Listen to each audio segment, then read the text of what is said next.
University of Idaho students returned to campus this week on edge following the brutal murders of 4 of their classmates. More than 2 weeks after the crime, investigators have announced no leads on a suspect. So we have team coverage tonight. Ashley Soriano is talking with students about returning to campus. But first, we check in with Fox 13's AJ Janival, where a memorial service is planned for tomorrow.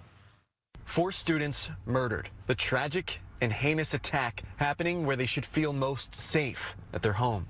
The deadly home invasion happening sometime in the early morning of Sunday, November 13th. This map breaking down the timeline and locations of key events, police say. Investigators saying the attacker stabbed the young adults to death, likely while they slept. However, autopsy data shows some of the victims had defensive wounds. 21-year-old Kaylee Conclaves, 21-year-old Madison Mogan, 20-year-old Xana Kernodle, and 20-year-old Ethan Chapin, a young man from our area in Skagit County, were killed. Fox 13 News hearing from Chapin's mom earlier this month. Ethan Chapin, one of the most incredible people you'll ever know. More than 2 weeks out with no weapon and no named suspect, Moscow police continue the investigation. This crime and the loss of these young lives is just simply beyond comprehension. State police and the FBI are now working alongside the local department. 488 tips have been submitted to the FBI, according to the Moscow Police Department.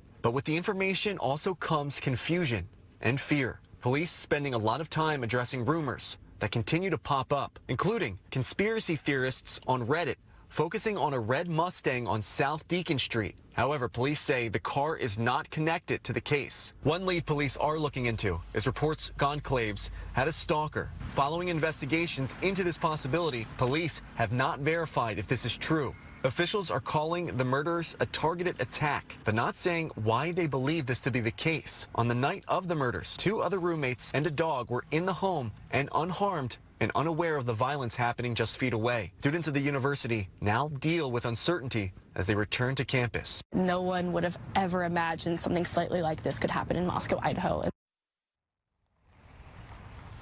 Brian, Hannah, you can see the impact that these deaths have had on this community here, that memorial behind me continuing to grow. Now, that killer is still on the loose, and even though police say that they believe this was a targeted attack, they ask this community to remain vigilant. As well, they ask anyone who has any possible information to contact them. As you heard Brian mention, there is a memorial service planned for tomorrow evening. We will be here reporting live from the scene. Reporting live in Moscow, I'm AJ Janival for Fox 13 News.